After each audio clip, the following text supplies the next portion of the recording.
gas and oil business does not know what planning means. Not to a community, not to people, citizens. They make their plan and they bring it to you and they say, this is what we're going to do. You have 30 days to adjust. They are just having no consideration for the people who live here. We are expendable. And a lot of issues are related to the fact that people living on properties didn't control the mineral interest below. Oftentimes didn't realize that somebody could come in and draw on their land and had the access to the right to access the minerals below.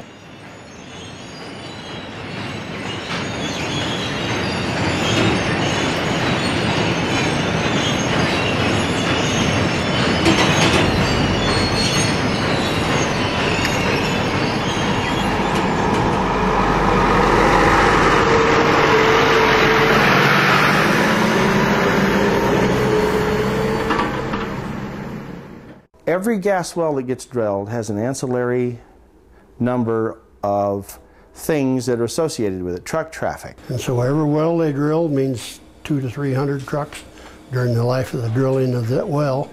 Air pollution, water pollution, or the chance of water pollution. Social issues, economic issues, the infrastructure is not keeping up, the population is growing, and a lot of these folks who come in are very transient folks. You know, they go where the next boom is. They make a lot of money. That's true. And a lot of them spend it on methamphetamines. It is a huge problem in the gas and oil industry. They work 12 hours on, 12 hours off. And sometimes when that 12 hours is over and your relief is supposed to show up, they don't.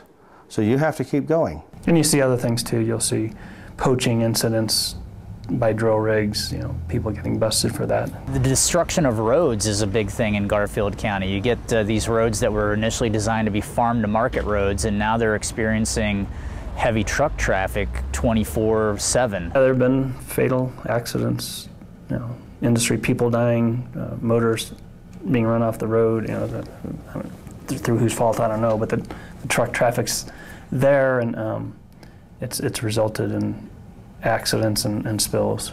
How do you like our bridge? It didn't look like that last year. That's some heavy drilling rigs and support rigs like Colborn. It takes, I counted one time, 37 large semis went across that bridge to fracture one well. The difference between holding up a 6,000 or 8,000 pound pickup and a 100,000 pound truck, somewhere around 18, 20 inches of fill and 2 or 3 inches extra asphalt. We're using our good construction gravel that as a builder, I know we're going to need for decades into the future.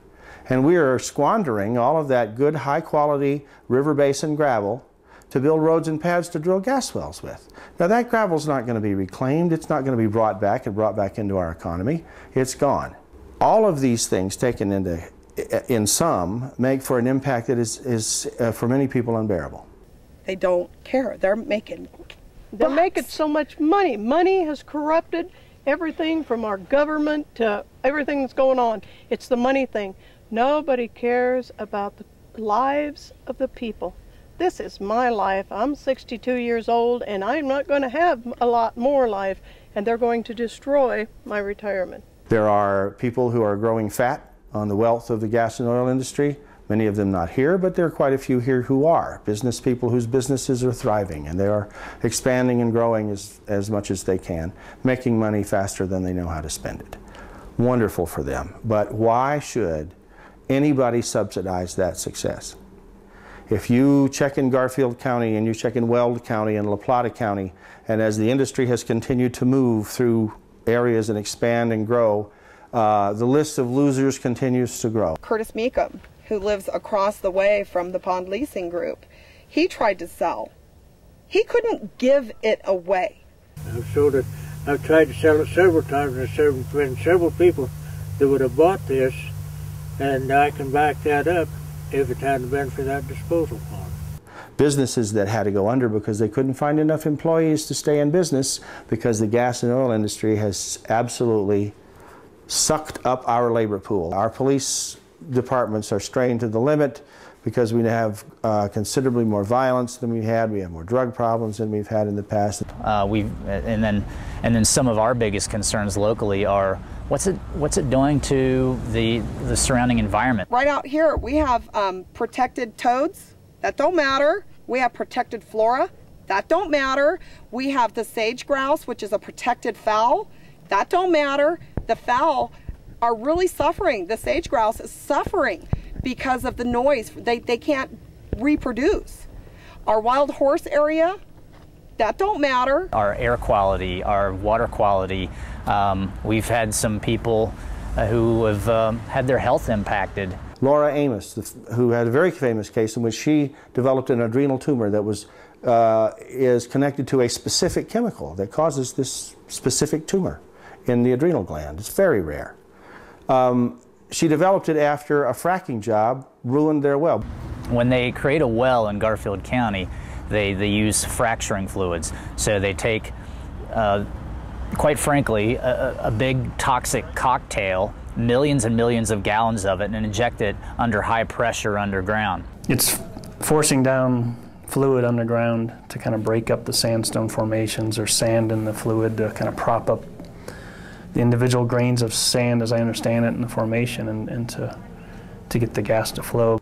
They don't tell you what's in fracking fluid. They're exempt from the Safe Drinking Water Act. They know fully well that their hydraulic fracturing process pollutes groundwater. It happens frequently. There are over 32,000 wells in the state, and there are only 19 field inspectors. There was a driller and his team who came here to work, who finally packed up and left. He was asked, why?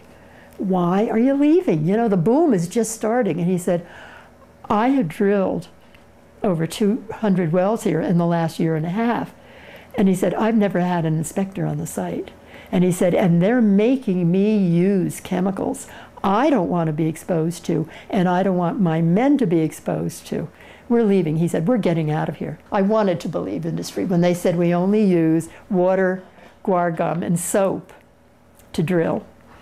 And we had no way to disprove this until there was a blowout in Wyoming, and they were only drilling. It was a directional drilling. They got down to about 8,000 feet when all of a sudden they hit a high pressure area. And the next thing they knew, west of the well, in the area around it, they began to get little mini geysers, and material was coming up. And there was a road quite near this, and the road cuts, this ooze, this stuff kept coming up out of the ground, and methane gas, and lots of fluid, and ran down the road. And the people living in the area, there was a housing development nearby, couldn't go out their doors, and they complained. The odor was just impossible. And so the local officials were able to get from the company that was drilling the MSDSs for the materials that they were using, and they immediately FedExed them to us. And then we went right to our database, and we were able to then go through and look at the products. Some of them were different, some of them were some that we had already, but we were able to go in and break it out and look at the health pattern.